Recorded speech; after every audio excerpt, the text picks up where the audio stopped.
Selamat sore Bapak Ibu, saudara-saudara terkasih yang dalam Tuhan. Selamat hari Natal, hari yang sungguh baik Tuhan adakan bagi kita. Kita diberi kesempatan untuk kembali boleh merayakan Tuhan Allah yang lahir sebagai manusia, yang boleh menjadi juru selamat kita, Allah yang menebus dosa kita, Allah yang mati di kayu salib, Allah yang bangkit bagi kita. Sungguh sebuah anugerah. Saudara yang terkasih, tidak terasa Natal telah tiba. Orang mengira Natal itu sebuah liburan. Bagaimana dengan kita? Mari hari ini kita duduk diam, kita beribadah kepada Tuhan. Mari kita ingat peristiwa sudah lama sekali mengenai Kristus bayi yang sudah lahir bagi kita. Mari saudara yang terkasih, diambil waktu teduh sejenak, kita siapkan hati dan pikiran kita. Hari ini hari yang sangat spesial. Mari kita bawa hati kita kepada Tuhan.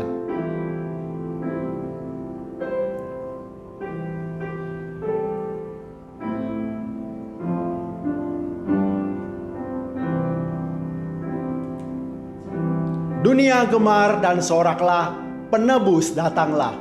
Beri hatimu kepadanya, sekalian nyanyilah, sekalian orang bernyanyilah. Saya undang semua Bapak Ibu jemaat di rumah berdiri bersama-sama. Mari kita puji Tuhan. Dunia gemar dan soraklah, penebus datanglah.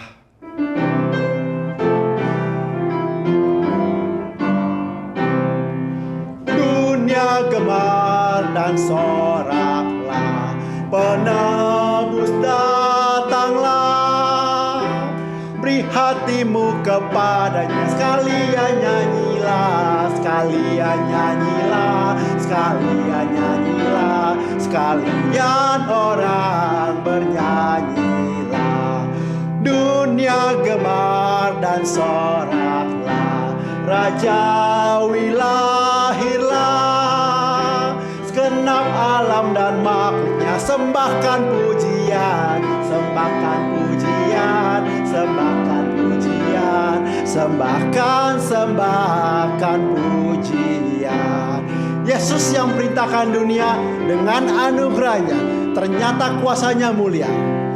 Yesus yang perintahkan dunia dengan anugerahnya, ternyata kuasanya mulia. Ajaib pun kasihnya, ajaib pun kasihnya, ajaib pun kasihnya, ajaib pun kasihnya.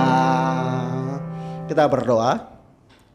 Sungguh Allah, kami bersyukur kepada Tuhan di mana kami boleh kembali Tuhan. Di masa pandemi seperti ini, kami diberi kesempatan untuk mengingat bahwa Engkau Allah mau lahir bagi kami.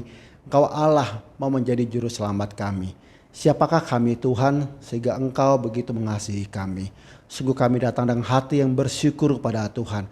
Kami mengingat Tuhan Engkau sangat baik. Kami mengingat Engkau Tuhan sangat berdaulat atas kehidupan kami. Terima kasih ya Tuhan. Terima kasih untuk setiap waktu yang sudah lewat. Terima kasih untuk setiap rencana yang sudah Tuhan berikan bagi kami di masa yang akan datang. Biarlah Tuhan kami datang saat ini. Kami di rumah, kami di ruang tamu, kami di kamar, kami dengan sanak saudara, kami dengan suami istri, kami dengan siapapun kami berada. Biarlah hati kami tertuju hanya kepada Tuhan. Sungguh Tuhan mampukan kami, sungguh Tuhan yang tolong kami. Dalam nama Tuhan Yesus Allah kami yang hidup, kami mau serahkan diri kami. Biarlah sikap hati yang berkenan kepada Tuhan berikan bagi kami. Dan biarlah Allah boleh berkenan hadir dalam ibadah kami di setiap rumah. Dalam nama Tuhan Yesus kami berdoa dan kami naikkan doa ini. Amin. Yesaya 9 ayat 6-7 mengatakan demikian. Sebab seorang anak telah lahir untuk kita, seorang putra telah diberikan untuk kita. Lambang pemerintahan ada di atas bahunya. Dan namanya disebutkan orang penasihat ajaib, Allah yang perkasa, Bapa yang kekal, Raja damai. Besar kekuasaannya dan damai sejahtera tidak akan berkesudahan di atas tahta Daud dan di dalam kerajaannya. Karena ia mendasarkan dan mengokohkannya dengan keadilan dan kebenaran dari sekarang sampai selama-lamanya. Mari kita tetap memuji Tuhan. Hai, mari berhimpun, kita bersukaria. Mari kita lihat kembali bayi yang telah lahir tersebut. Sembah dan puji Dia.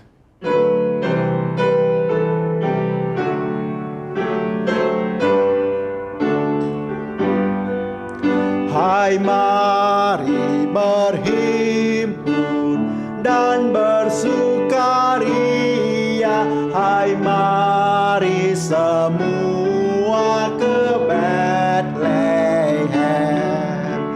Lihat yang lahir, Raja bala sorga. Sembah dan puji Dia, sembah dan puji Dia, sembah dan puji Dia. Tuhanmu terang yang ilahi, Allah yang sejati telah turun menjadi manusia. Allah sendiri dalam rupa insan. Sembah dan puji Dia, sembah dan puji Dia, sembah dan puji Dia. Tuhanmu. Gembala dipanggil dari padang raya menuju palungannya yang rendah. Sembah dan puji Dia. Gembala dipanggil dari padang raya menuju palungannya yang rendah. Kita pun turut bergegas ke sana. Sembah dan puji Dia, sembah dan puji Dia, sembah dan puji Dia. Tuhan, sembah dan puji Dia, sembah dan puji Dia, sembah dan puji Dia, sembah dan puji Dia. Tuhanmu. Silakan duduk kembali. Kita akan masuk dalam doa pengakuan dosa. Biarlah Tuhan boleh berkenan atas setiap diri kita. Kita mengakui setiap pelanggaran, setiap dosa kita. Tuhan sedih ketika kita tidak mendengar panggilannya. Tuhan marah, Tuhan murka ketika kita terus menjauhi Dia. Mari kita berdoa. Bapa dalam surga, kami datang kepada Engkau. Biarlah Tuhan boleh menelisik hati kami. Tuhan boleh melihat keberadaan kami. Dari pagi hari sampai sore ini Tuhan. Kalau banyak dosa yang kami lakukan. Banyak hal yang menyedihkan hati Tuhan. Banyak hal yang membuat Engkau murka terhadap kami. Sungguh Tuhan ampuni kami. Ketika kami tidak mengakui Engkau sebagai Tuhan dan Juru Selamat kami secara pribadi. Ketika kami mengabaikan panggilan Tuhan. Ketika kami tidak menghormati Tuhan. Ampuni kami. Biarlah pada Natal malam ini. Kami boleh diperbaharui Tuhan. Kami boleh diingatkan Tuhan. Untuk terus hidup makin cinta Tuhan. Hidup makin dekat dengan Tuhan. Hidup sejalan dengan panggilan kami. Hidup sepadan dengan Injil Tuhan. Sungguh Bapa, terimalah doa ini. Yang kami naikkan dalam nama Tuhan Yesus penebus kami. Kiranya Tuhan boleh ampuni, perbaharui kami. Amin. Kita akan baca ayat Alkitab mengenai berita Natal yang diambil dari Lukas 2 ayat 1 sampai yang ke-20. Kelahiran Yesus. Pada waktu itu, Kaisar Agustus mengeluarkan suatu perintah, menyuruh mendaftarkan semua orang di seluruh dunia. Inilah pendaftaran yang pertama kali diadakan sewaktu Kirenius menjadi wali negeri di Syria. Maka pergilah semua orang mendaftarkan diri, masing-masing di kotanya sendiri. Demikian juga Yusuf pergi dari kota Nazaret di Galilea ke Yudea, ke kota Daud yang bernama Betlehem, karena ia berasal dari keluarga dan keturunan Daud. supaya didaftarkan bersama-sama dengan Maria tunangannya yang sedang mengandung. Ketika mereka di situ, tibalah waktunya bagi Maria untuk bersalin. Dan ia melahirkan seorang anak laki-laki, anaknya yang sulung, lalu dibungkusnya dengan lampin dan dibaringkannya di dalam palungan, karena tidak ada tempat bagi mereka di rumah penginapan. Di daerah itu ada gembala-gembala yang tinggal di padang menjaga kawanan ternak mereka pada waktu malam. Tiba-tiba berdirilah seorang malaikat Tuhan di dekat mereka, dan kemuliaan Tuhan bersinar meliputi mereka, dan mereka sangat ketakutan. Lalu kata malaikat itu kepada mereka, "Jangan takut, sebab sesungguhnya aku memberitakan kepadamu kesukaan besar untuk seluruh bangsa. Hari ini telah lahir bagimu juru selamat, yaitu Kristus Tuhan di kota Daud. Dan inilah tandanya bagimu. Kamu akan menjumpai seorang bayi dibungkus dengan lampin dan terbaring di dalam palungan." Dan tiba-tiba tampaklah bersama-sama dengan malaikat itu sejumlah besar bala tentara surga yang memuji Allah. Katanya, Kemuliaan bagi Allah di tempat yang maha tinggi, dan damai sejahtera di bumi di antaranya manusia yang berkenan kepadanya. setelah malaikat-malaikat itu meninggalkan mereka dan kembali ke surga, gembala-gembala itu berkata seorang kepada yang lain, "Marilah kita pergi ke Bethlehem untuk melihat apa yang terjadi di sana, seperti yang diberitahukan Tuhan kepada kita." Lalu mereka cepat-cepat berangkat dan menjumpai Maria dan Yusuf dan bayi itu, yang sedang berbaring di dalam palungan. Dan ketika mereka melihatnya, mereka memberitahukan apa yang telah dikatakan kepada mereka tentang anak itu. Dan semua orang yang mendengarnya heran tentang apa yang dikatakan gembala-gembala itu kepada mereka. Tetapi Maria menyimpan segala perkara itu di dalam hatinya dan merenungkannya.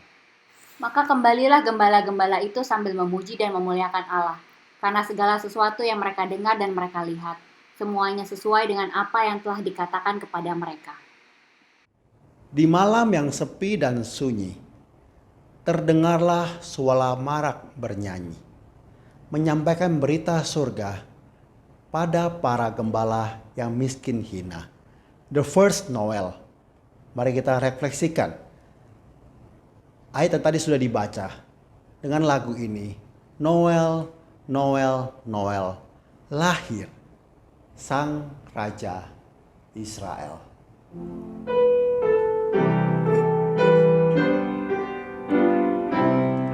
Di malam yang sepi dan sunyi, terdengarlah suara malak bernyanyi, menyampaikan berita surga pada para gembala yang miskin hina.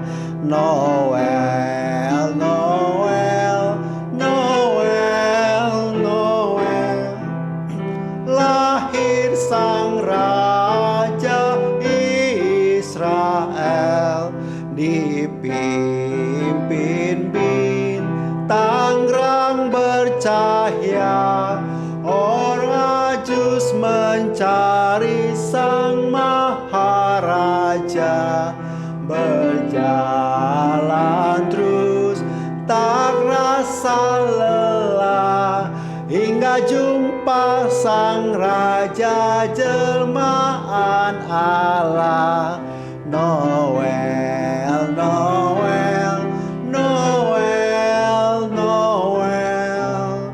Lahir Sang Raja Israel. Marilah kita angkat suara memuji Al-Masih yang Maha Mulia.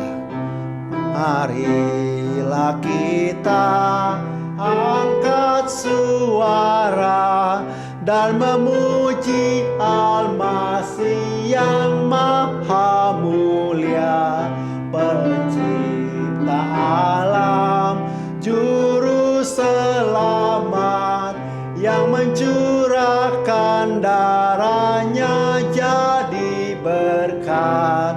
Noel, Noel, Noel, Noel.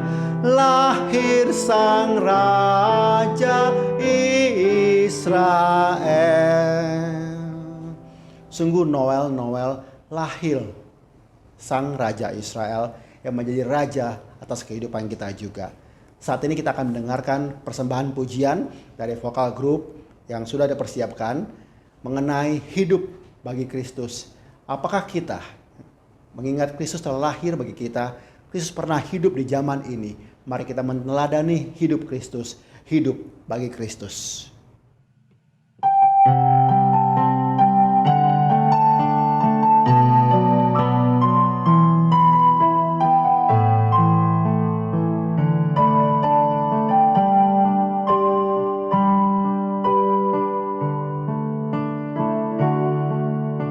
Tuhan, Kau pernah ada di tengah manusia, berjalan di antara manusia berdosa, Menyembuhkan yang luka, mengangkat yang jatuh, melepaskan yang terikat dalam dosa.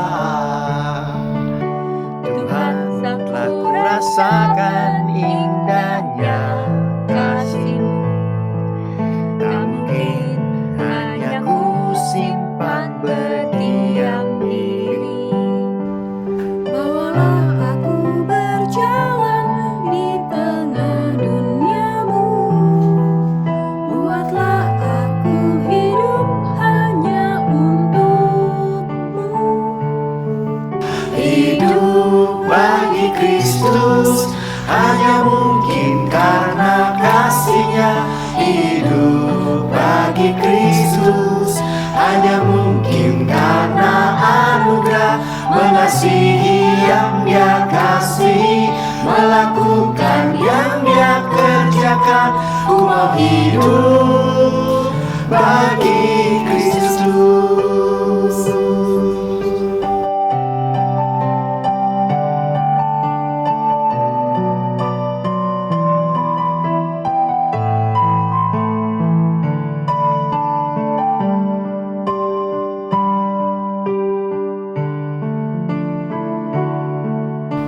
Tuhan, Kau pernah ada di tengah manusia, berjalan di antara manusia berdosa, menyembuhkan yang luka, mengangkat yang jatuh, melepaskan yang terikat dalam dosa. Tuhan, telah kurasakan indahnya kasih-Mu, tak mungkin hanya ku simpan berdiam diri.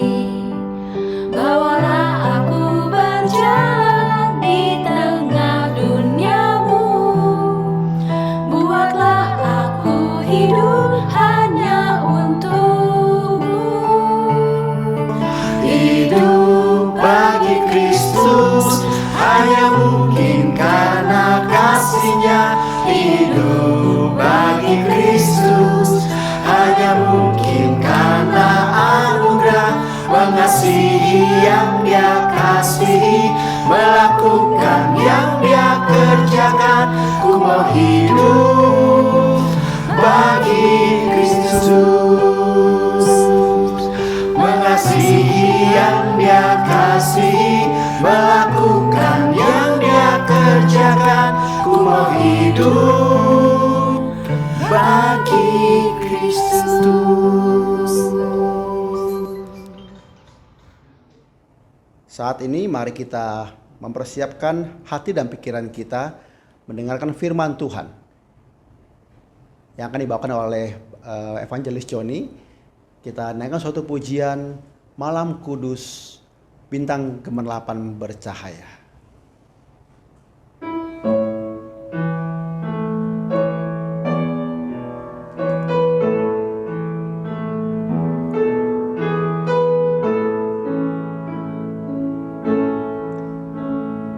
Malam kudus, bintang bercahaya, malam itu Yesus Yesusku lahirlah. Manusia binasa dalam dosa, dan selamatlah karena Kristus datang. Yang susah penat bersukacitalah, karena Raja mulia lahirlah. Sembah sujud, oh dengar suara malam, malam kudus.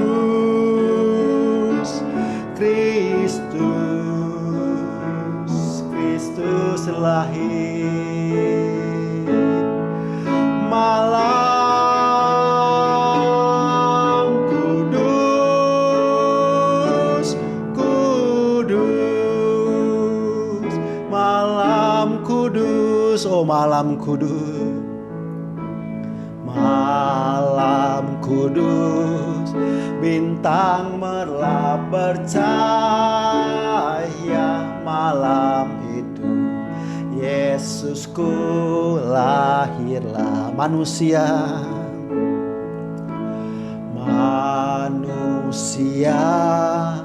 binasa dalam dosa, dan selamatlah karena Kristus datang.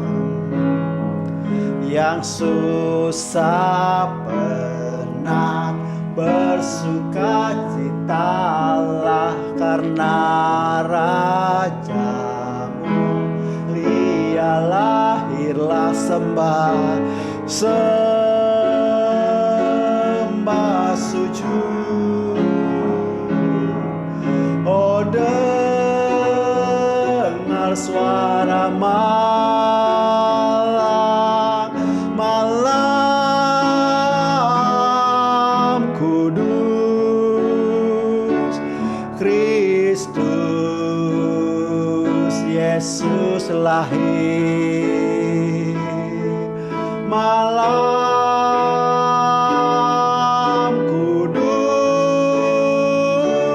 kudus, malam kudus.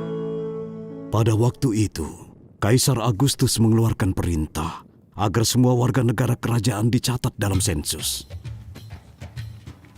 Maka Yusuf pun berangkat dari Nazaret ke Galilea, ke kota bernama Yudea, tempat lahir Raja Daud yang disebut Bethlehem, kota Daud. Di sana ia mencatatkan diri bersama Maria tunangannya yang sedang mengandung. Ketika mereka tiba di sana, tibalah waktunya Maria untuk bersalin.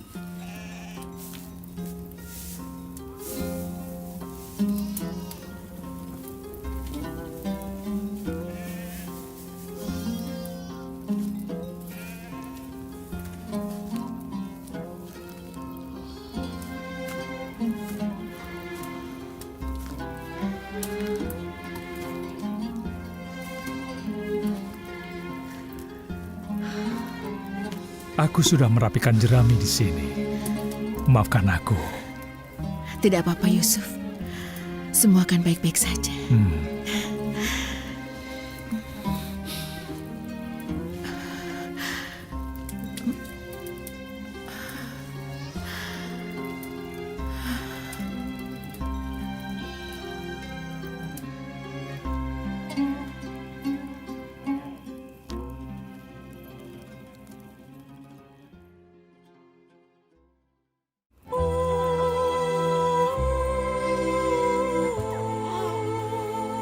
Terima kasih.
Janganlah takut, sebab aku datang membawa kabar baik yang menggembirakan untuk semua orang. Hari ini telah lahir bagimu di kota Daud, Raja penyelamatmu, yaitu Kristus Tuhan. Inilah tanda-tandanya. Kalian akan menjumpai seorang bayi dibungkus kain lampin dan berbaring di palungan. Kau tidak mau ke sana? Ayo kita pergi dan melihat yang sudah dilakukan Tuhan. Ayo ke sana.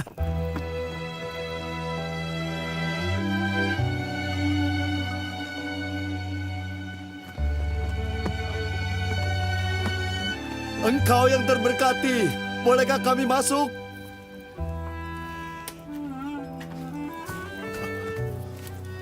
Seorang malaikat menjelma di hadapan kami dan berkata bahwa seorang bayi telah lahir. Penyelamat kita, Yesus Tuhan. Silakan.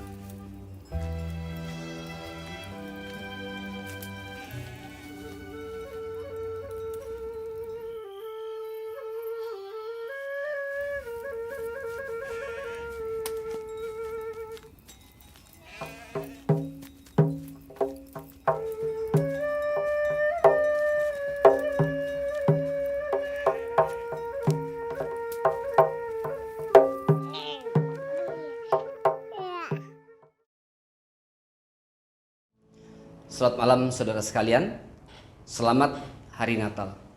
Senang sekali kita malam ini berkumpul sekali lagi bersama-sama beribadah untuk merayakan dan memperingati Hari Natal. Saudara-saudara, waktu sungguh cepat berlalu. Tanpa disadari kita sudah memperingati lagi kembali kepada Hari Natal di tahun ini.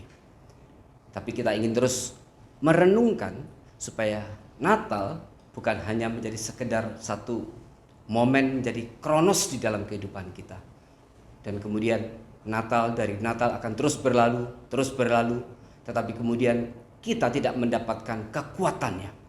Kita tidak mendapatkan satu perubahan di dalam kehidupan rohani kita setelah kita memperingati Hari Natal.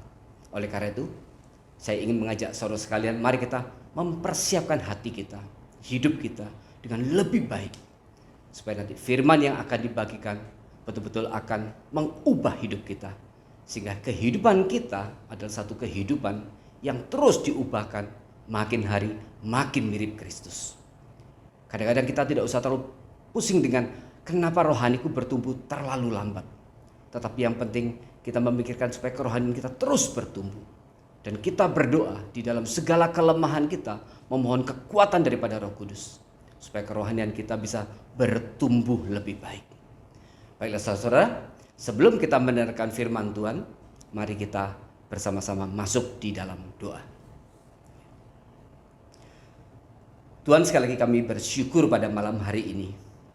Tuhan sudah membawa kami ke hadapan Tuhan, dan bersama-sama dengan umat percaya seluruh dunia, kami ingin datang ke hadapan Tuhan untuk sekali lagi bersukacita, bersyukur, dan merenungkan untuk kelahiran Kristus, di mana saat itu Tuhan menjadi manusia, meninggalkan tata surga, masuk ke dalam dunia yang berdosa. Dan di tengah-tengah keberdosaan dunia, Tuhan terus mengalami berbagai kesulitan dan penderitaan, dan akhirnya mati bagi kami. Kami ingin terus mendapatkan kekuatan dari setiap kebenaran firman yang dibagikan pada setiap hari Natal, supaya momen ini tidak berlalu begitu saja di dalam kehidupan kami. Supaya kami tidak hanya memperingati Natal seperti dunia merayakannya, hanya ada satu gegap gempita dan sukacita yang palsu, karena mereka tidak mendapatkan kebenaran daripada firman itu. Tetapi kami rindu supaya kebenaran firman pada kali ini sekali lagi boleh menembusi jiwa kami, dan kemudian membangkitkan kami sekali lagi untuk menyadari karya keselamatan yang sudah Tuhan berikan melalui kelahiran Kristus. Persiapkan hati kami untuk kebenaran firman. Kiranya Roh Kudus terus bekerja, memberikan pengertian, pencerahan, supaya setiap firman yang ditaburkan seperti benih yang jatuh di tanah yang subur. Dan Roh Kudus akan mempertumbuhkan sehingga menghasilkan buah-buah kemuliaan bagi nama Tuhan di dalam kehidupan kami pribadi lepas pribadi. Berbicaralah kepada kami. Kami siap mendengarkan firman Tuhan. Di dalam nama Tuhan Yesus Kristus kami sudah mengucap syukur dan berdoa. Amin. Saudara-saudara, tema Natal kita hari ini adalah The Day of the Lord. The Day of the Lord. Di dalam Alkitab, di dalam bahasa Indonesia dikatakan sebagai Hari Tuhan. Nah, kita akan coba melihat bagaimana Alkitab memaknai pengertian Hari Tuhan, baik di dalam Perjanjian Lama maupun di dalam Perjanjian Baru. Dan nanti kita akan kaitkan dengan peristiwa kelahiran Kristus. Nah, saudara-saudara, Hari Tuhan di dalam Alkitab ada beberapa pengertian. Pengertian yang pertama tertulis di dalam kitab Wahyu. Mari kita buka sama-sama Alkitab kita di dalam kitab Wahyu.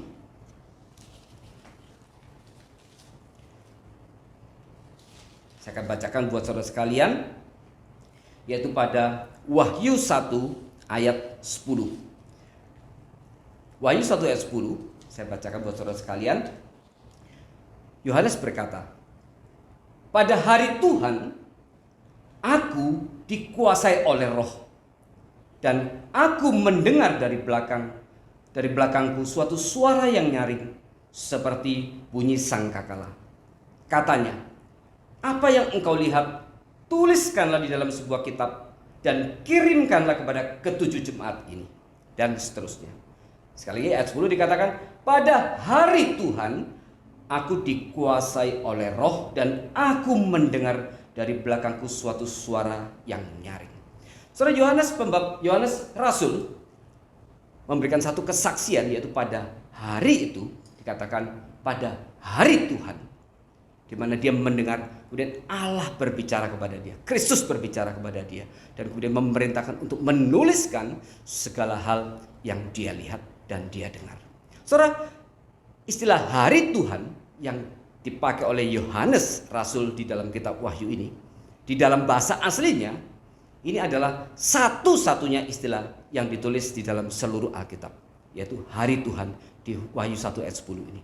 Nah, hari Tuhan yang dimaksud oleh Yohanes Rasul di sini, ini adalah dimengerti sebagai hari pada saat itu Yohanes sedang beribadah kepada Tuhan.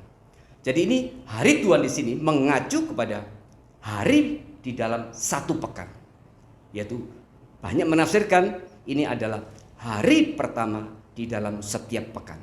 Jadi hari pertama setelah hari Sabat. Nah, kita masih mengingat pada waktu peristiwa kebangkitan Yesus dikatakan pada hari pertama minggu itu Yesus bangkit.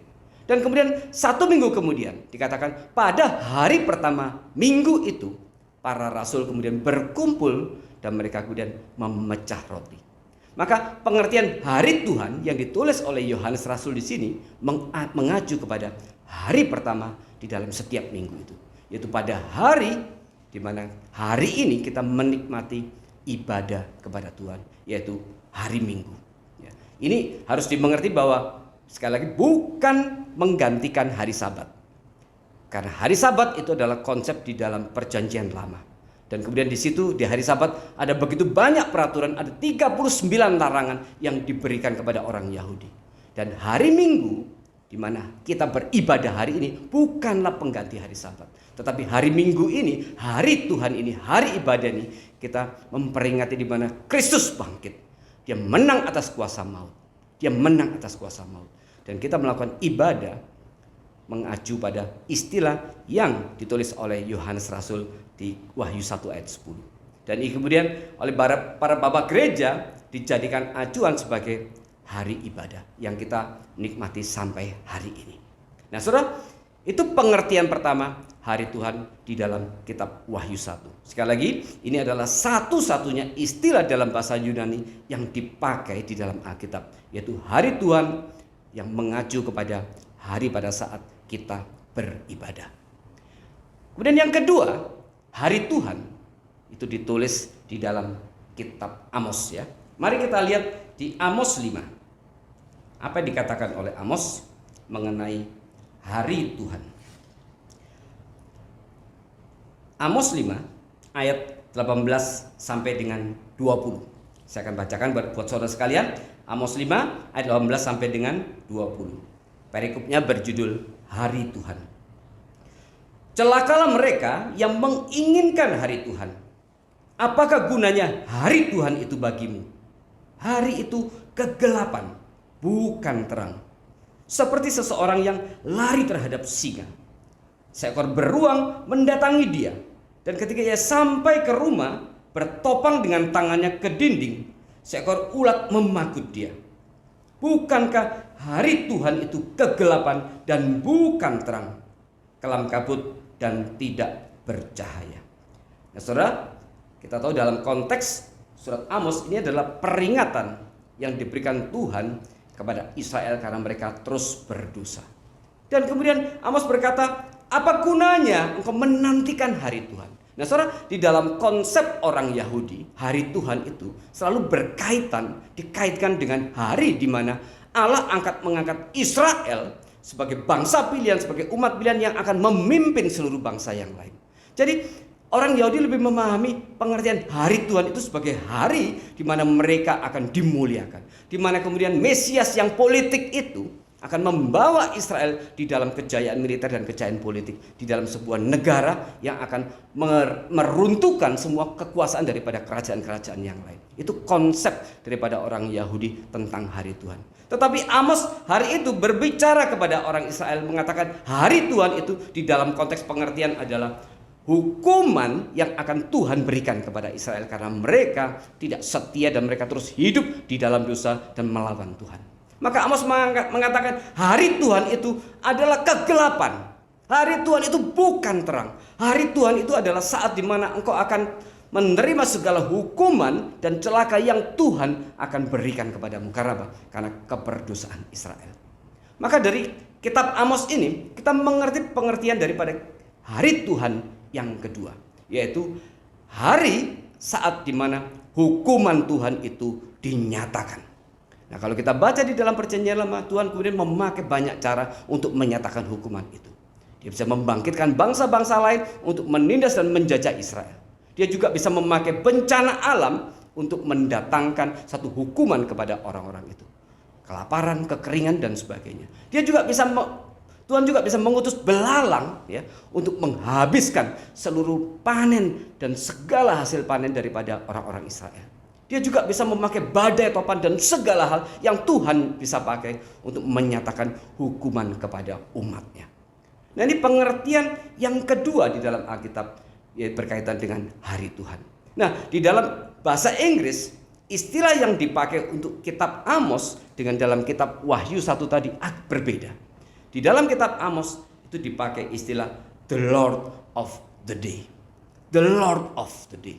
Sedangkan di dalam kitab Wahyu itu diartikan sebagai the Lord's Day. Nah, ini ada perbedaan, saudara. Istilah the Lord's Day dan kemudian the Day of the Lord. Nah, the Lord's Day itu mengacu pada saat di mana kita beribadah kepada Tuhan, memperingati, merayakan kebangkitan Kristus, yaitu pada hari pertama setiap minggu itu.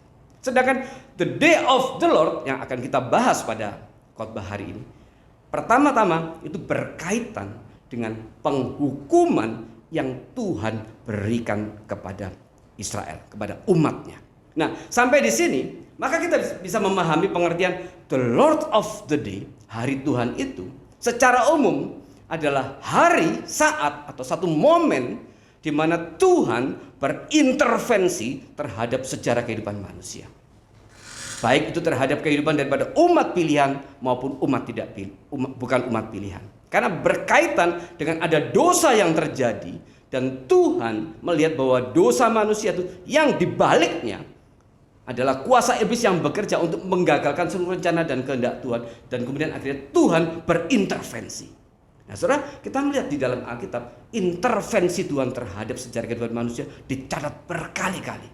Misalnya pada waktu Adam dan Hawa itu kemudian tergoda oleh ular dan kemudian mereka memakan buah itu. Maka kemudian Tuhan langsung mengintervensi. Dan Tuhan langsung datang ke taman itu, dikatakan pada hari sejuk itu Tuhan berjalan-jalan. Dan kemudian dia bertanya kepada manusia, di mana engkau? Maka kemudian pada waktu Adam menjawab, aku telanjang, aku malu, oleh karena itu aku takut dan aku bersembunyi. Di situ kemudian Tuhan melakukan satu intervensi di dalam kondisi di mana manusia saat itu sudah jatuh di dalam dosa.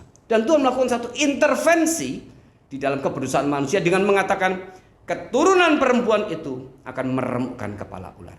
Dan ini sebagai proto daripada Injil, proto daripada gospel, di mana kali pertama Yesus dijanjikan. Ini kita lihat Allah berintervensi ketika manusia kemudian berkomunikasi dengan kuasa gelap itu, yaitu si iblis itu. Dan Allah kemudian mengintervensi dan kemudian mengembalikan lagi sejarah manusia di dalam rencana dan kehendak Allah. Ya. Kemudian yang kedua, kita juga bisa lihat misalnya di dalam peristiwa Menara Babel. Dalam peristiwa Menara Babel, Allah sudah berkata waktu menciptakan manusia, Adam dan Hawa, pergilah ke seluruh dunia ya, dan kemudian engkau akan berkembang biaklah dan kemudian kuasailah bumi dan taklukkanlah itu.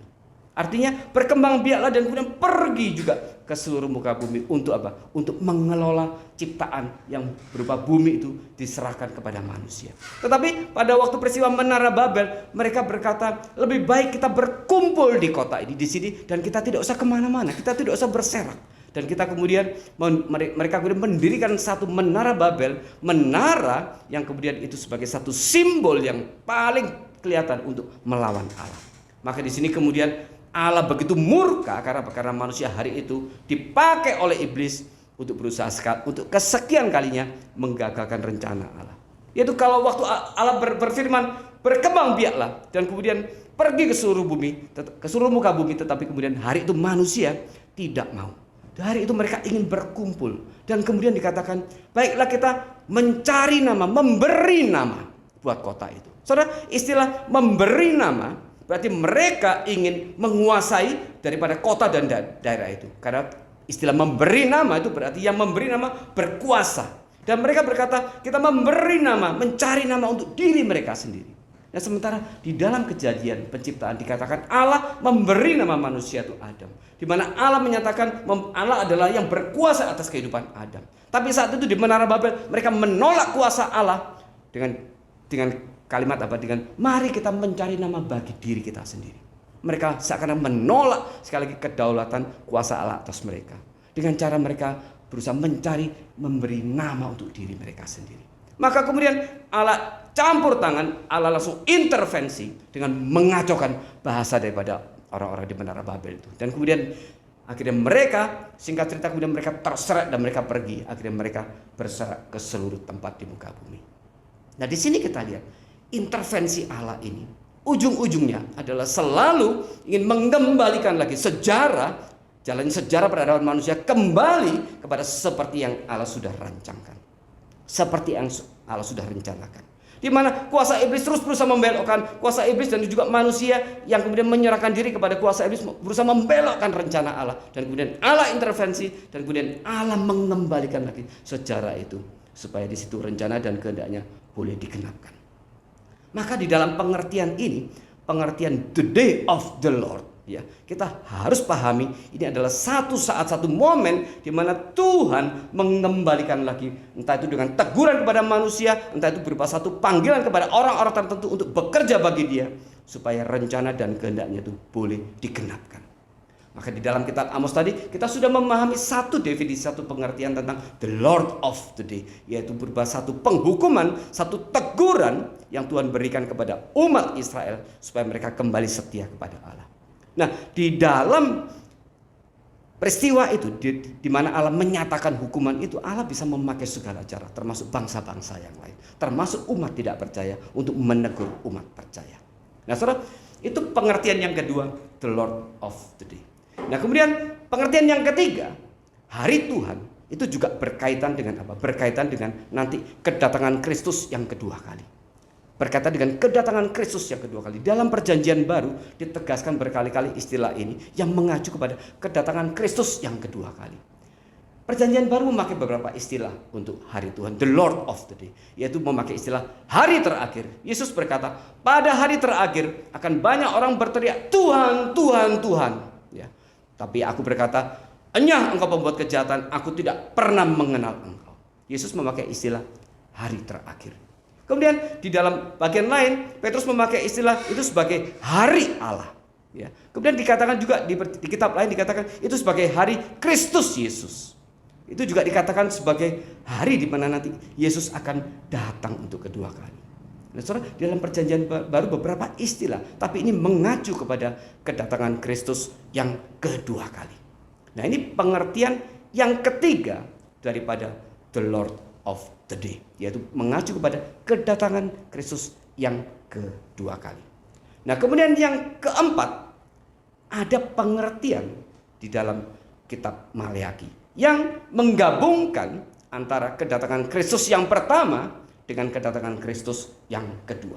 Mari saudara, kita buka di dalam Maleaki. Maleaki 4. Saya akan bacakan buat saudara sekalian. Maleaki 4 ayat 1 sampai dengan 6. Perikop ini juga diberi judul Hari Tuhan. Bahwa sesungguhnya hari itu datang menyala seperti perapian.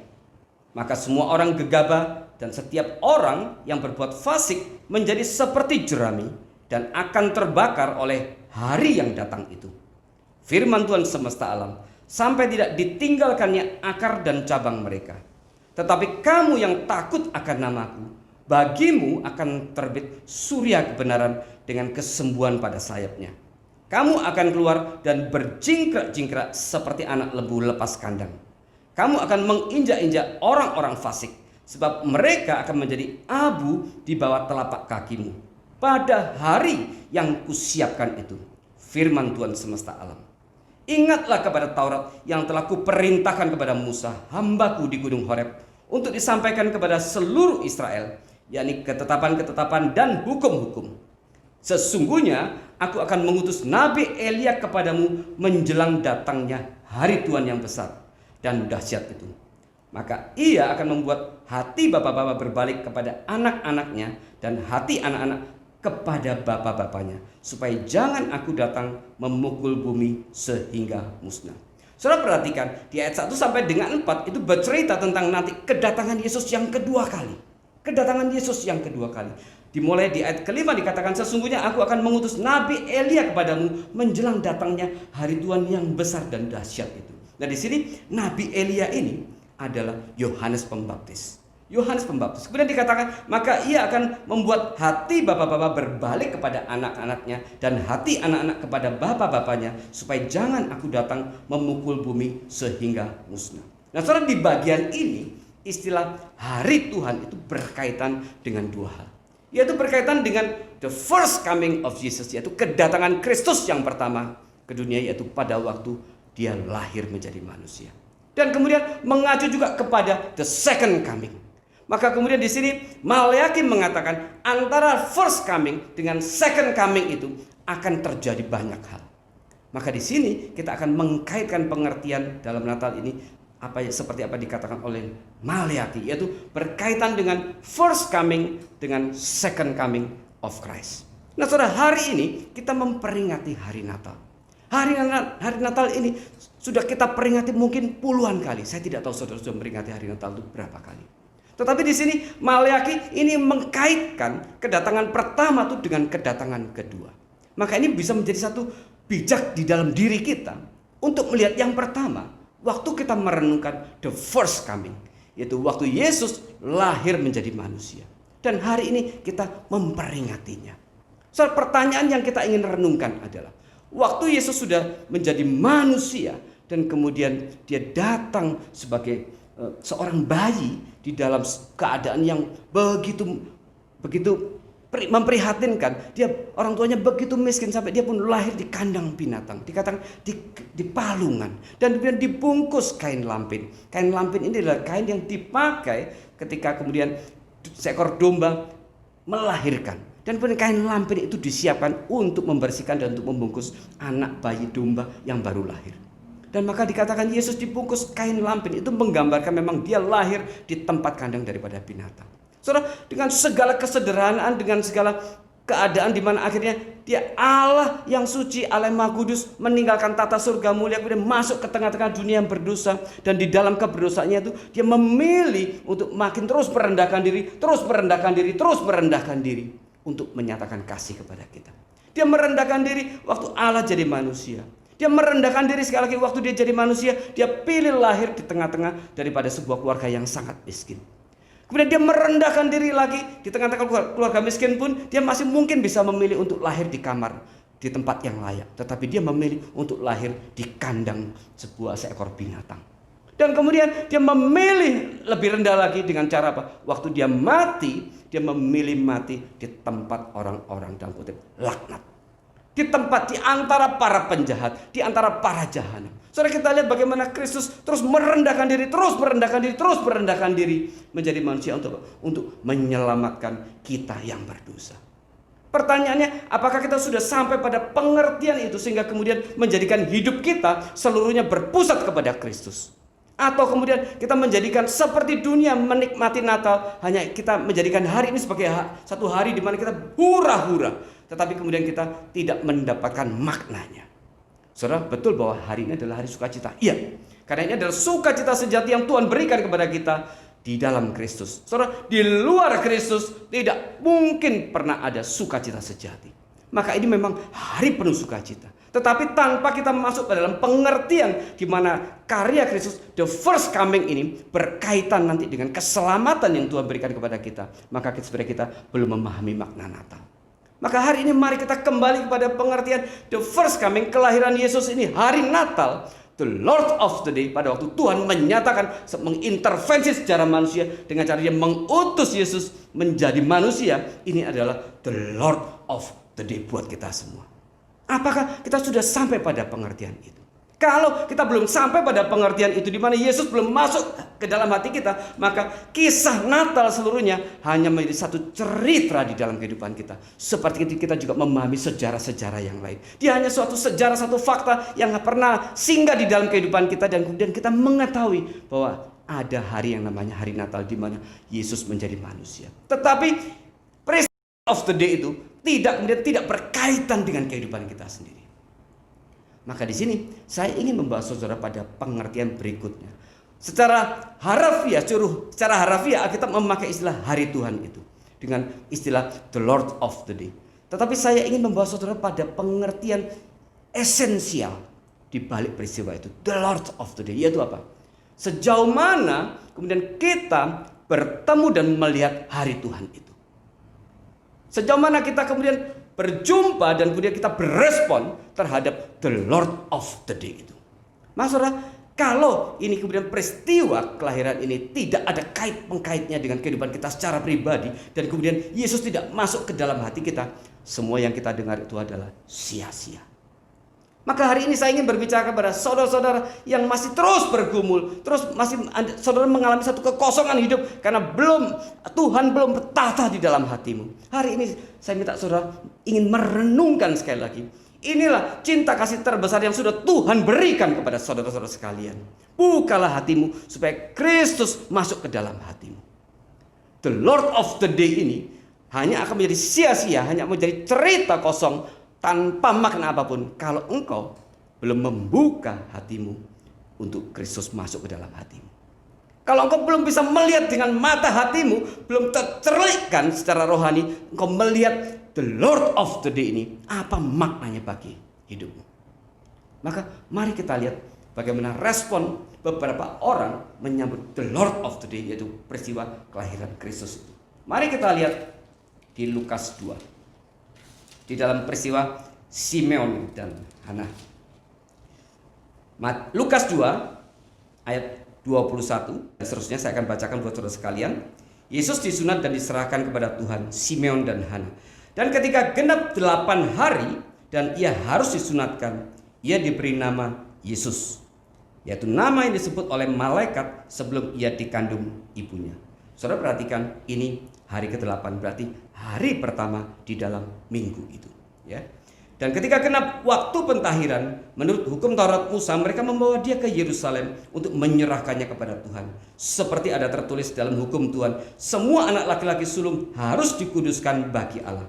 Dan untuk mempersembahkan korban menurut apa yang difirmankan dalam hukum Tuhan, yaitu sepasang burung tekukur dan 2 ekor anak burung merpati. Yusuf dan Maria begitu miskin, mereka hanya bisa mempersembahkan sepasang tekukur. Adalah di Yerusalem seorang bernama Simeon. Ia seorang yang benar dan saleh, yang menantikan penghiburan bagi Israel. Roh Kudus ada di atasnya. Dan kepadanya telah dinyatakan oleh Roh Kudus bahwa ia tidak akan mati sebelum ia melihat Mesias, yaitu Dia yang diurapi Tuhan. Ia datang ke bait Allah oleh Roh Kudus.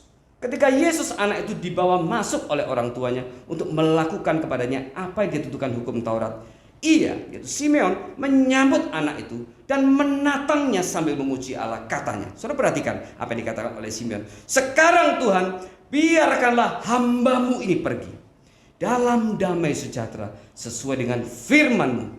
Sebab mataku telah melihat keselamatan yang daripadamu, yang telah Engkau sediakan di hadapan segala bangsa, yaitu terang yang menjadi pernyataan bagi bangsa-bangsa lain dan menjadi kemuliaan bagi umat-Mu Israel. Saudara perhatikan di ayat 26 dikatakan, dan kepadanya, kepada Simeon telah dinyatakan oleh Roh Kudus bahwa ia tidak akan mati sebelum ia melihat Mesias, yaitu Dia yang diurapi Tuhan.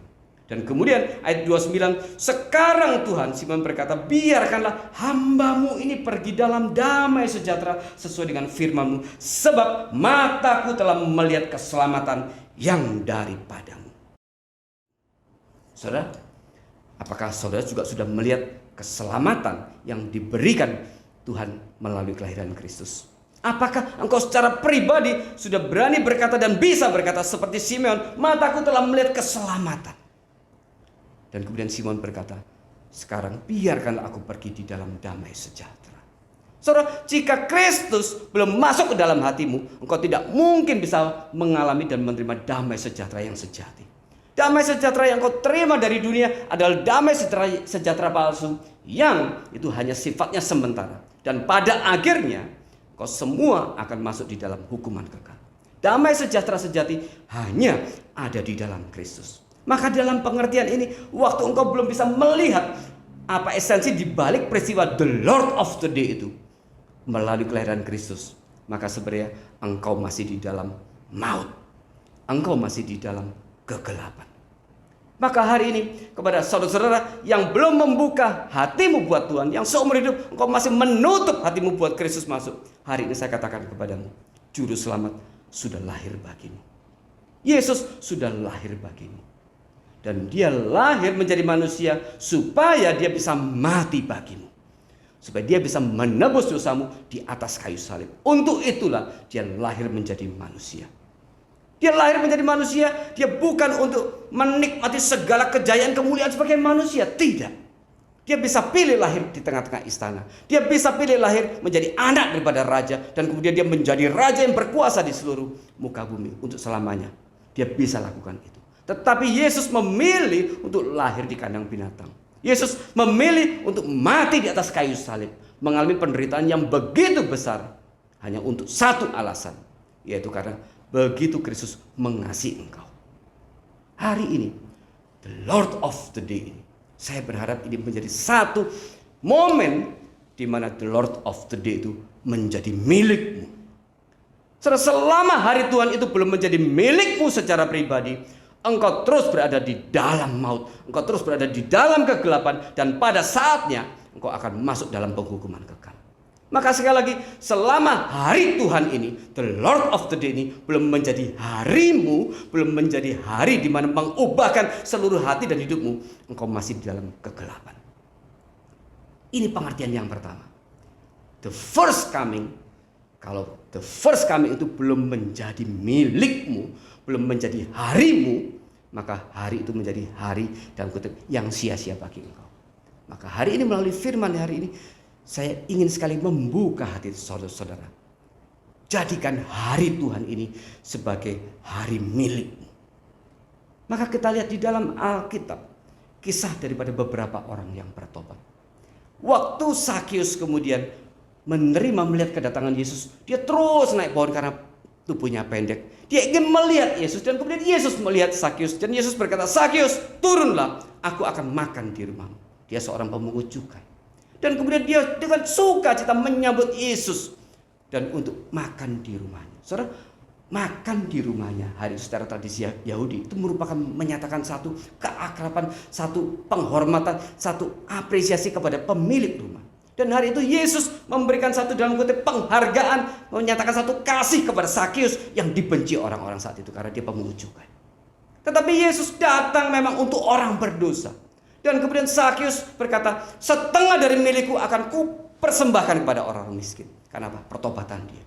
Karena dia menjadikan the day of the Lord itu, hari Tuhan itu, yaitu pada saat Yesus menyapa dia, sebagai hari miliknya.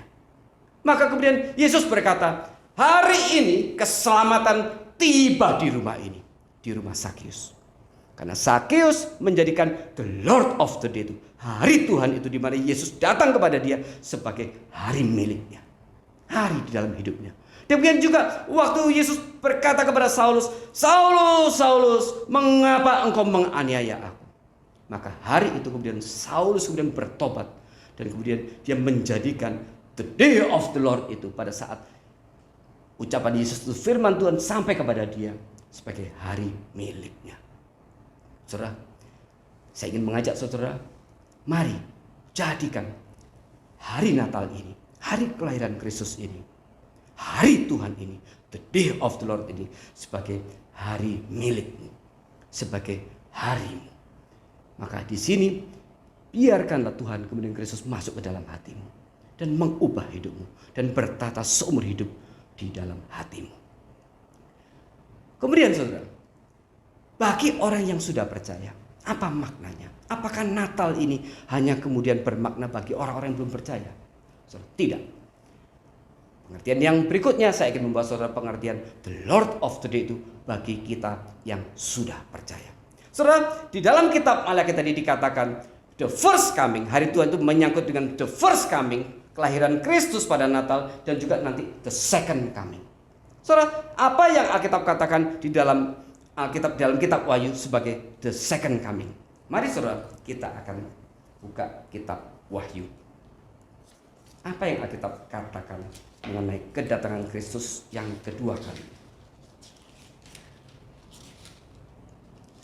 Mari kita baca dalam kitab Wahyu pasal 20 ayat 11 ya. Perikopnya, hukuman yang terakhir. Sebelum ayat 11 saya akan bacakan dari ayat ke-7 dengan perikop iblis dihukum. Wahyu 20 ayat 7.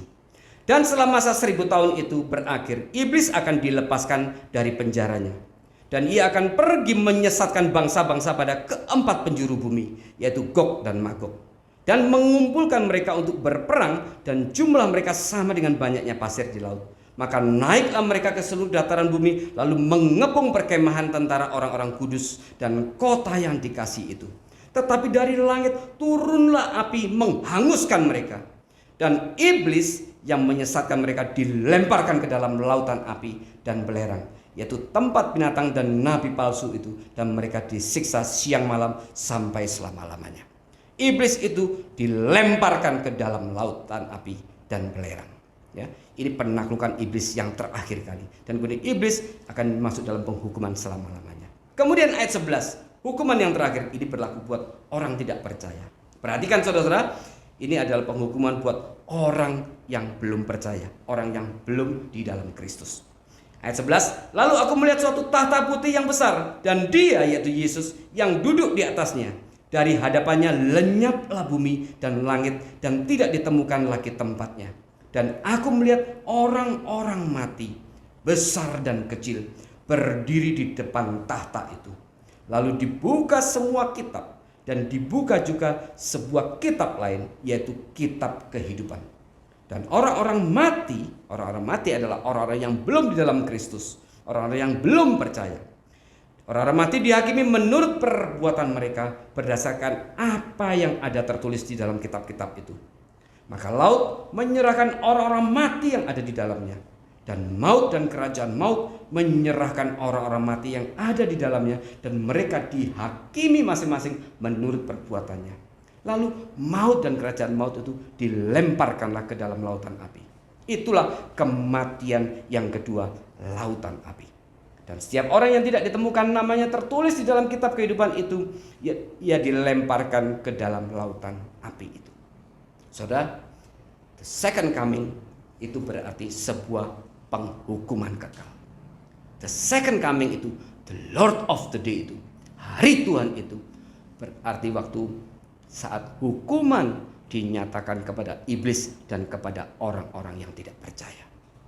Ini pengertian yang pertama dari second coming. Tetapi ada pengertian second coming yang kedua. Yang pertama tadi adalah kutuk dan hukuman kekal.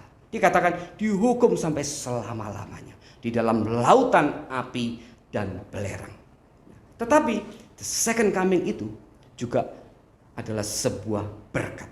Mari kita lihat di Wahyu 21. Langit yang baru dan bumi yang baru. Lalu aku melihat langit yang baru dan bumi yang baru. Sebab langit yang pertama dan bumi yang pertama telah berlalu dan laut pun tidak ada lagi. Saya sudah pernah jelaskan, laut adalah simbol, sering dipakai sebagai simbol daripada kuasa gelap. Dikatakan laut pun tidak ada lagi. Langit yang baru, bumi yang baru, sama sekali sudah tidak ada lagi kekuasaan iblis sedikit pun. Sudah bersih daripada segala kuasa iblis.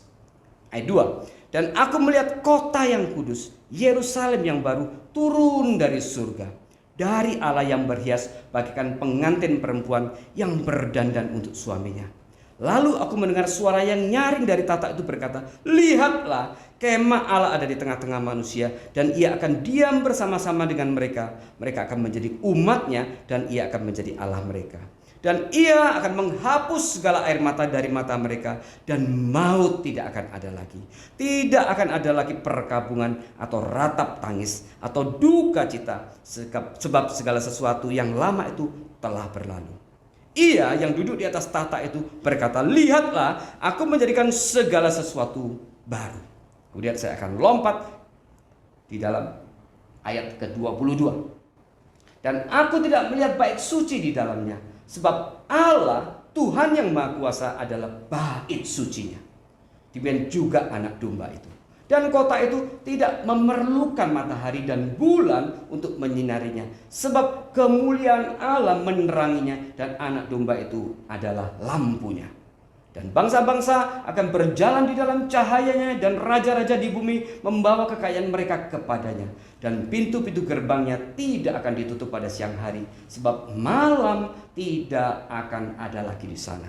Dan kekayaan dan hormat bangsa-bangsa akan dibawa kepadanya. Tetapi tidak akan masuk ke dalamnya sesuatu yang najis atau orang yang melakukan kekejian atau dusta. Tetapi mereka hanya yang namanya tertulis di dalam kitab kehidupan anak domba itu. Lalu ia menunjukkan kepadaku sungai air kehidupan yang jernih bagaikan kristal dan mengalir keluar dari tahta Allah dan tahta anak domba. Di tengah-tengah jalan kota itu, yaitu di seberang menyeberang sungai itu, ada pohon-pohon kehidupan yang berbuah 12 kali. Tiap-tiap bulan sekali, dan daun pohon-pohon itu dipakai untuk menyembuhkan bangsa-bangsa. Maka tidak akan ada lagi laknat. Tahta Allah dan tahta anak domba akan ada di dalamnya, dan hamba-hambanya akan beribadah kepadanya. Dan mereka akan melihat wajahnya, dan namanya akan tertulis di dahi mereka. Dan malam tidak akan ada lagi di sana, dan mereka tidak memerlukan cahaya lampu dan cahaya matahari, sebab Tuhan Allah akan menerangi mereka. Dan mereka akan memerintah sebagai raja sampai selama-lamanya. Saudara-saudara, the second coming itu, kedatangan Yesus datang kedua kali, the Lord of the day itu, hari Tuhan itu, bisa juga bermakna dua pilihan. Akan menjadi kutuk, hukuman kekal sampai selama-lamanya, di mana orang tidak percaya di luar Kristus dilempar ke lautan api dan belerang untuk selama-lamanya. Atau kemudian menjadi berkat terbesar yang akan diterima oleh orang-orang yang sudah di dalam Kristus. Dikatakan tidak ada lagi bait Allah, sebab Allah menjadi baitnya. Tidak ada lagi malam, tidak ada lagi laut, tidak ada kuasa gelap, tidak ada lagi matahari dan bulan, karena terang daripada Allah Bapa dan domba itu menjadi terang yang akan terus menerangi kita sampai selama-lamanya. Di mana kita hidup beribadah bersama-sama dengan Tuhan, bersama dengan Tuhan sampai selama-lamanya.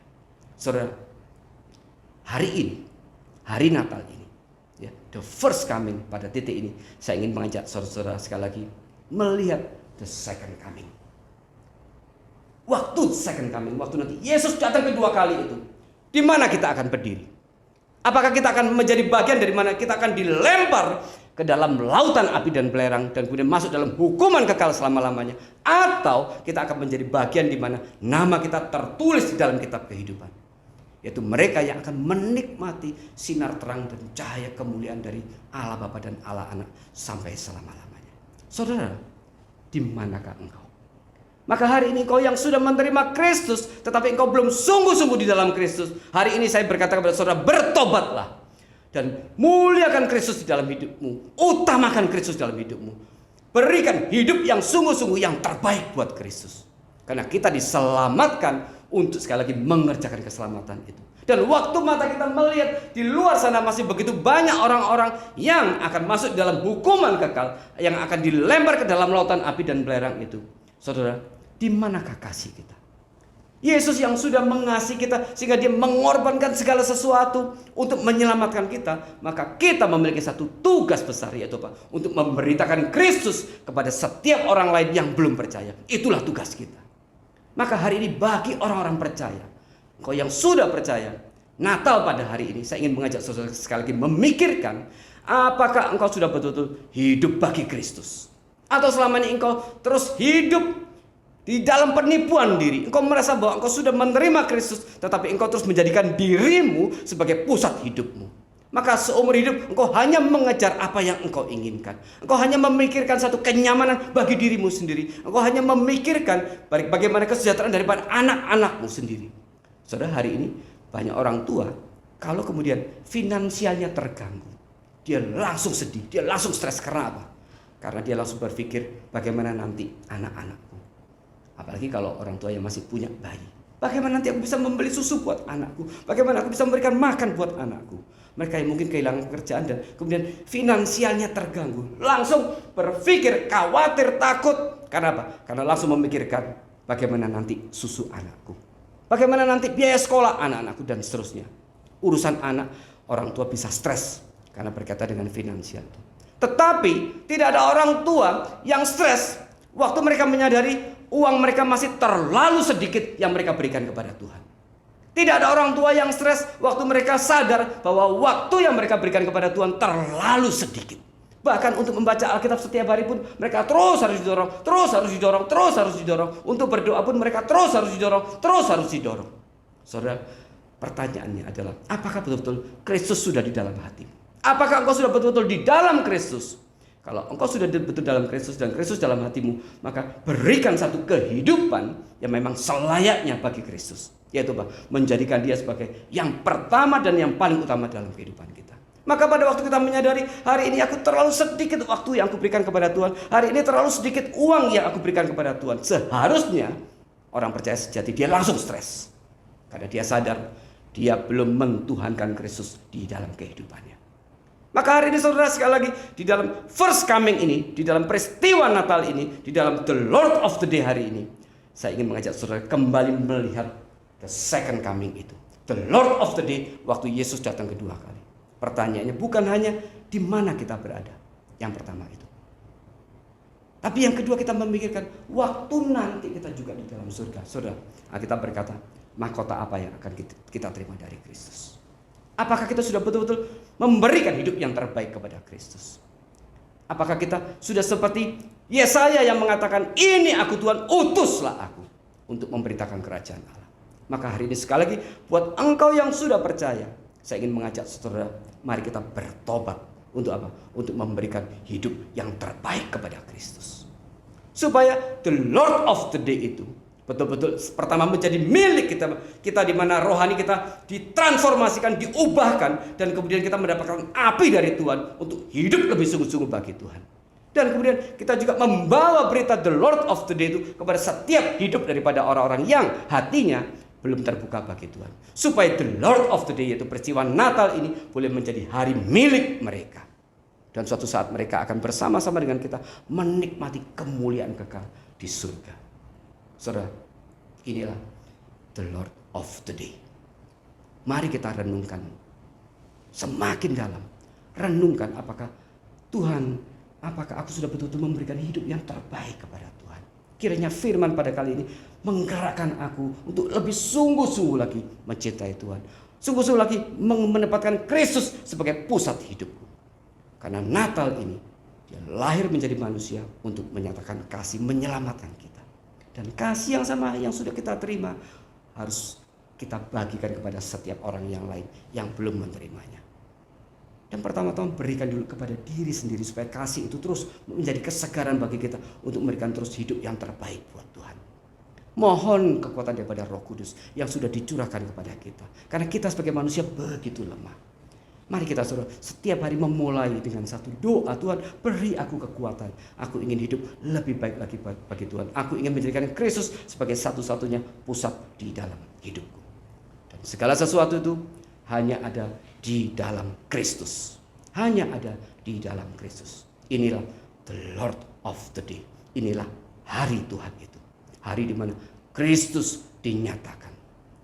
Dan keselamatan itu sekali lagi hanya ada di dalam Kristus. In Christ alone. Saudara, saya ingin menutup bagian ini, firman ini, dengan kita bersama-sama menyanyikan lagu In Christ alone. Untuk menyatakan satu tekad kepada Tuhan. Tuhan, aku sekarang hanya ingin menjadikan Kristus sebagai satu-satunya pusat hidupku. Dan yang belum percaya sekali lagi menjadikan Kristus, menerima Kristus sebagai satu-satunya Tuhan dan Juru Selamat di dalam hidupnya. Mari saudara kita nyanyikan bersama-sama In Christ alone.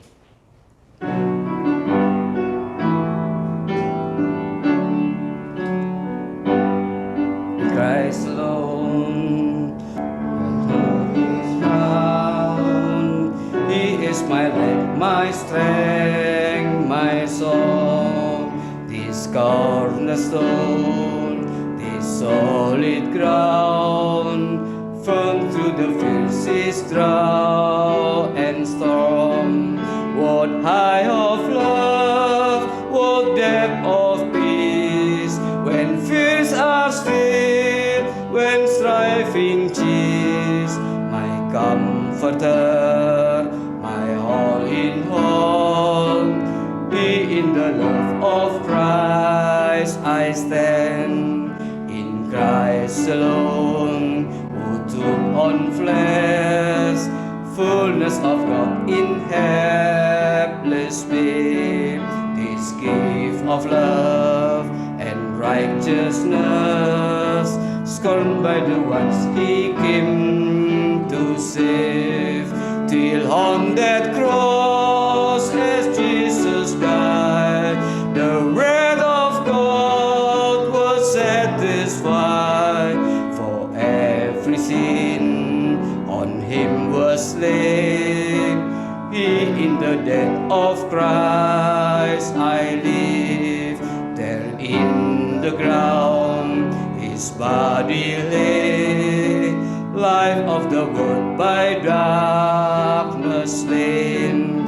Then bursting forth in glorious day, up from the grave he rose again.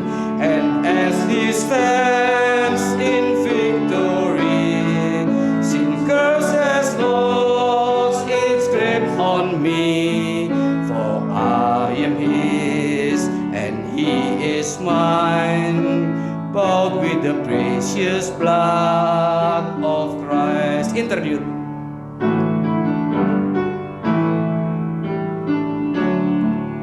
No guilt in life, no fear in death. This is the power of Christ in me. From life's first cry to final breath, Jesus commands my destiny. No power of hell, no scheme of man can ever pluck me from his hand. Till he returns or calls me home, he in the power of Christ I'll stand. Mari kita berdoa. Sungguh Tuhan, kami ingin terus mengucap syukur tidak henti-hentinya untuk mengingat segala cinta kasih yang sudah Tuhan berikan kepada kami semua. Untuk menyelamatkan kami orang-orang berdosa. Yesus sudah menjadi manusia. Dan di dalam kemanusiaannya dia sudah mengalami penderitaan yang begitu luar biasa, mati di atas kayu salib. Tetapi kami bersyukur kebangkitannya sudah membawa kami dalam kemenangan kekal. Dan hari ini Di hari Natal ini kami ingin sekali lagi mengingat seluruh karya keselamatan yang sudah Tuhan berikan kepada kami. Allah Bapa yang telah menyediakan, telah merencanakan keselamatan itu. Dan Allah Anaknya yaitu Yesus Kristus telah menggenapkan keselamatan itu. Dan Allah Roh Kudus sudah mengerjakan keselamatan itu di dalam hati kami. Kami juga rindu Allah Roh Kudus akan mengerjakan keselamatan itu di dalam setiap saudara kami hari ini yang mendengarkan firman ini yang mereka belum percaya. Tuhan, demi kasih kepada mereka, bukalah hati mereka supaya mereka boleh melihat, mereka boleh memahami, dan mata rohani mereka tercelikkan dan melihat betapa besar cinta kasih Tuhan yang sudah Tuhan berikan kepada kami semua, kepada mereka pribadi lepas pribadi melalui kelahiran Kristus ke dunia ini. Melalui Natal ini kiranya mereka sekali lagi boleh dipertobatkan dan hati mereka boleh terbuka untuk Kristus masuk dalam kehidupan mereka. Tuhan boleh menyatakan cinta kasih kepada mereka. Kiranya firman ini sekali lagi boleh menjadi teguran buat kami semua yang sudah bertobat. Mungkin selama ini kami kurang bersungguh-sungguh mengutamakan Kristus dalam kehidupan kami. Kami terlalu terhanyut dengan segala mimpi-mimpi kami sendiri. Kami terus menjadikan diri kami sebagai pusat kehidupan kami. Kiranya firman ini sekali lagi juga menegur kami dan kemudian mengembalikan Kristus di dalam tahtanya yang sejati. Yaitu Kristus adalah Raja dalam kehidupan kami. Kristus adalah Tuhan dalam kehidupan kami. Kristus adalah pusat kehidupan kami. Terima kasih Bapak, sekali kami serahkan setiap anak-anakmu di tempat ini ke dalam tangan Tuhan. Di dalam nama Tuhan Yesus Kristus kami sudah mengucap syukur dan berdoa. Amin. Saudara, mari kita persiapkan diri kita untuk candlelight service. Saudara bisa matikan lampu di rumah saudara-saudara dan kita akan bersama-sama menikmati candlelight service.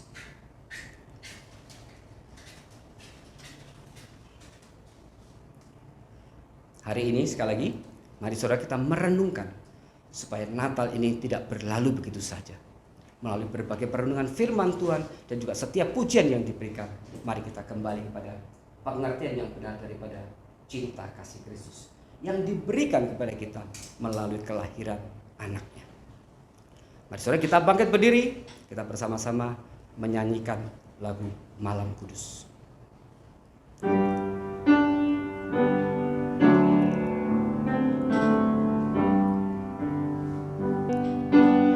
Malam kudus, sunyi senyap. Siapa yang belum lelah?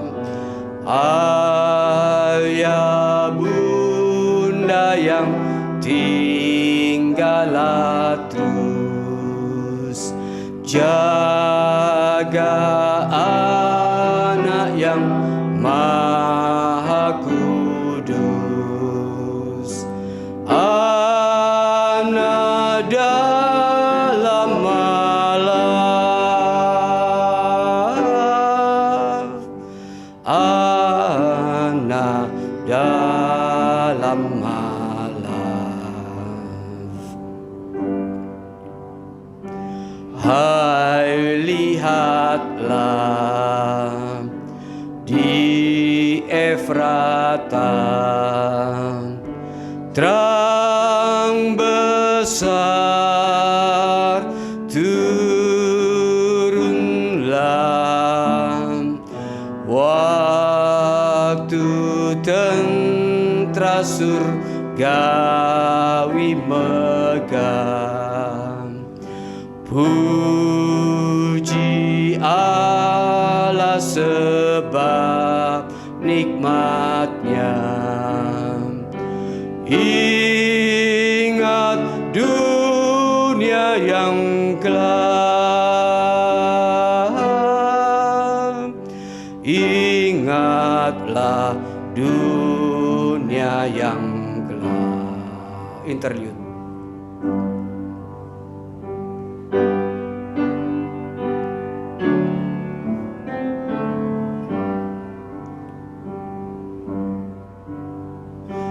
Karena salam amat besar, patutlah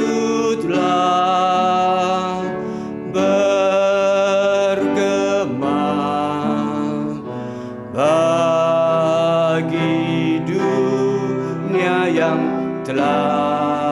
bercerai dari Allah diberi Al-Masih jadi pohon kalas, jadilah pohon kalas. Musik tetap memainkan. Saya ajak saudara untuk menundukkan kepala di dalam doa. Mari kita berdoa bersama-sama. Tuhan yang Maha Pengasih, Maha Penyayang, hari ini hamba berdoa buat kami semua yang sudah tercelikkan oleh kebenaran firman Tuhan. Roh Kudus yang sudah membuka mata rohani kami pada hari ini. Kami ingin berdiri di hadapan Tuhan, mengaku segala dosa-dosa kami, mengaku segala kesalahan kami, mengakui segala kejahatan-kejahatan kami. Dan hari ini kami ingin membuka hati kami buat Tuhan. Ampunilah dosa kami, ampunilah dosa kami. Dan kami bersyukur oleh karena Kristus telah lahir ke dalam dunia untuk menyelamatkan kami yang berdosa. Hari ini Kristus masuklah dalam hati kami dan bertatalah dalam hidup kami. Kami ingin terus hidup selama-lamanya bagi Kristus. Terima kasih Kristus sudah menyucikan dosa kami. Terima kasih Kristus sudah mengampuni segala dosa kami. Terima kasih Kristus sudah mati bagi kami di atas kayu salib. Dan terima kasih Kristus sudah bangkit mengalahkan kuasa maut, membawa kami di dalam kemenangan itu. Dan sekarang kami menantikan pada saat Yesus akan datang kedua kali, mengangkat kami dalam kemuliaan kekal sampai selama-lamanya.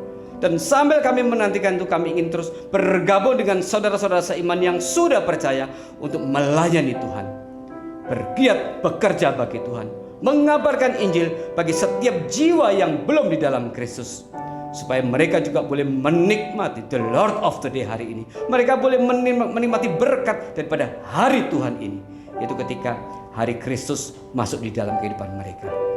Terima kasih sekali lagi Tuhan untuk cinta kasih Natal. Terima kasih untuk berkat Natal ini. Kiranya nama Tuhan dimuliakan sampai selama-lamanya.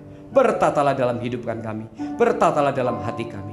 Kami ingin terus meninggikan Kristus. Kami ingin terus memuliakan Kristus seumur hidup kami.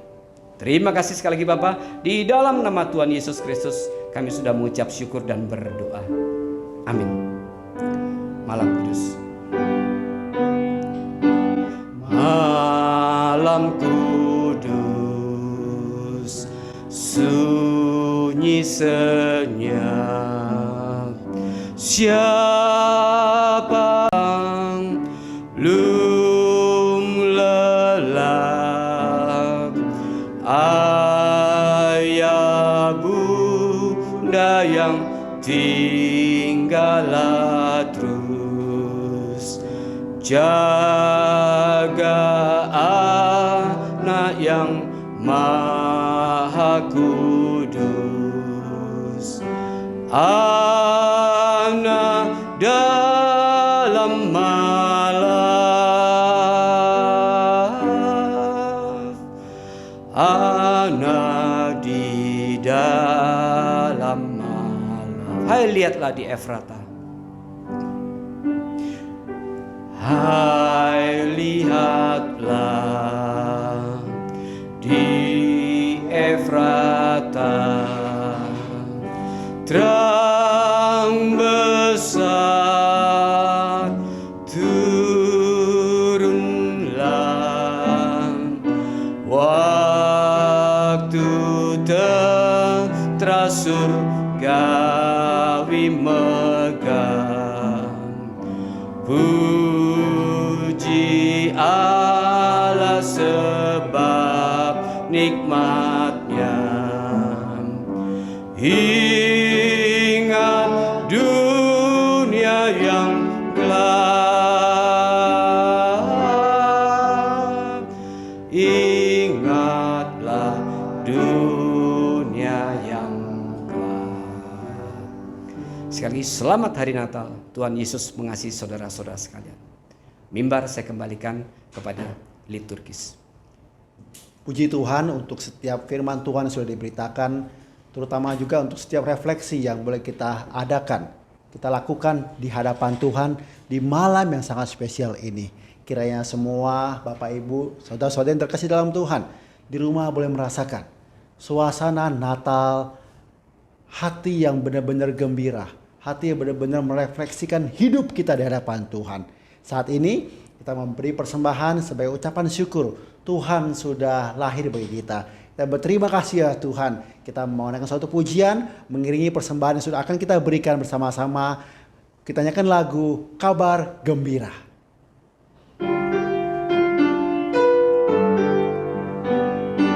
Padang rumput yang sunyi,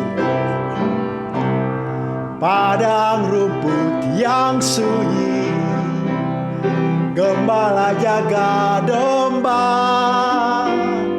tiba-tiba berbunyi suara malak di surga. Malaikat bersoraklah, malaikat bersoraklah, bawa berita gembira, Yesus Kristus telah lahir dalam kota Bethlehem. Ini kabar gembira bagi manusia. Kabarkan ke seluruh bumi pada hari ini. Mari kita bersorak, puji mulia baginya, damai bagi manusia, mulia bagi Allah. Gembala bawa domba, puji serta menyembah. Orang-orang maju datang memberi hadiah di dalam palungan. Yesus kecil berbaring, anak Allah yang tunggal, lahir dari manusia. Ini kabar gembira bagi manusia. Kabarkan ke seluruh bumi pada hari ini. Mari kita bersorak, puji mulia baginya, damai bagi manusia, mulia bagi Allah. Mari kita berdoa untuk persembahan hari ini. Tuhan, kami berterima kasih untuk setiap kesempatan yang Tuhan berikan bagi kami semua, untuk kami boleh memberikan ucapan syukur kami kepada Tuhan. Betapa hati kami limpah dengan ucapan syukur ketika Tuhan boleh lahir bagi kami. Ketika kami saat ini masih boleh diberikan Tuhan kesempatan menikmati berita Natal, menikmati anugerah Tuhan, kami berterima kasih. Kami memberikan persembahan sebagai ucapan syukur ini. Biarlah Tuhan boleh kuduskan, Tuhan boleh pakai bagi kerajaan Tuhan. Biarlah Engkau memberkati para pengurus, Kau berikan hati yang takut kepada Tuhan, berikan hikmat bijaksana untuk mengembangkan pekerjaan Tuhan di bumi ini. Di dalam nama Tuhan Yesus kami berdoa dan menaikkan doa ini. Amin. Setelah kita menerima anugerah Tuhan, apakah yang akan kita lakukan? Mari saudara, seperti para gembala saat itu, mereka mengabarkan kabar gembira kepada seluruh bumi. Mari hari ini kita menyanyikan kepada Tuhan, hai siarkan di gunung, di bukit dan di mana juga. Hai siarkan di gunung tentang apa? Kabar baik hanya satu, Kristus sudah lahir sebagai juru selamat kita semua. Kita naikkan pujian ini sebagai keputusan kita. Saya undang semua jemaat, semua Bapak Ibu Saudara kasih dalam Tuhan, berdiri bersama-sama naikkan lagu ini. Hai siarkan di gunung.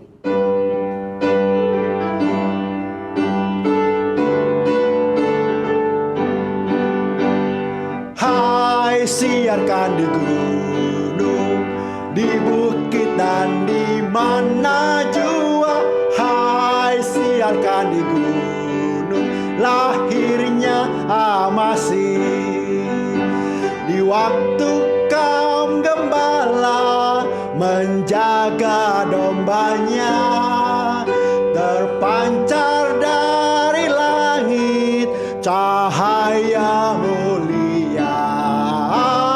Hai, siarkan di gunung, di bukit dan di mana jua. Hai, siarkan di gunung, lahirnya Almasih. Gembala sangat takut ketika mendengar nyanyian bala surga, gempita menggelegar. Hai, siarkan di gunung, di bukit dan di mana jua. Hai, siarkan di gunung, lahirnya Almasih. Terbaring di palungan yang hina dan rendah, sang bayi menyampaikan selamat dunia. Hai, siarkan di gunung, di bukit dan di mana jua. Hai, siarkan di gunung, lahirnya Almasih. Kita akan siapkan hati dan pikiran kita mau menerima berkat daripada Tuhan. Mari saudara, kita bangkit berdiri, kita akan menerima doa berkat. Kiranya damai sejahtera dan anugerah dan kasih karunia dari Allah Bapa yang sudah menyediakan dan merencanakan keselamatan itu bagi kita, dan cinta kasih dari Allah Anak, yaitu Yesus Kristus yang telah lahir, mati dan bangkit kembali untuk menggenapkan keselamatan itu, dan juga penyertaan, penghiburan, terang dari Allah Roh Kudus yang sudah mengerjakan keselamatan itu dalam diri kita. Hari ini berkat dari Allah Bapa, Allah Anak dan Allah Roh Kudus tercurah bagi kita dan akan menyertai kita sampai kita bertemu dengan Tuhan muka dengan muka. Amin. Doksologi.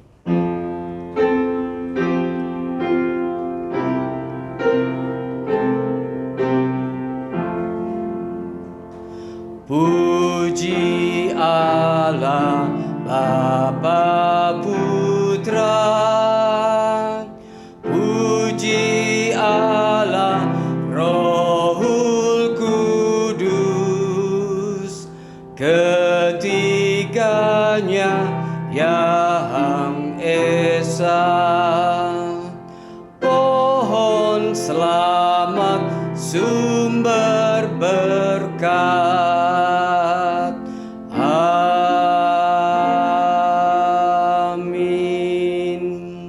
Selamat Hari Natal. Tuhan memberkati saudara-saudara sekalian. Mari kita bersama-sama menyanyikan We Wish You Merry Christmas.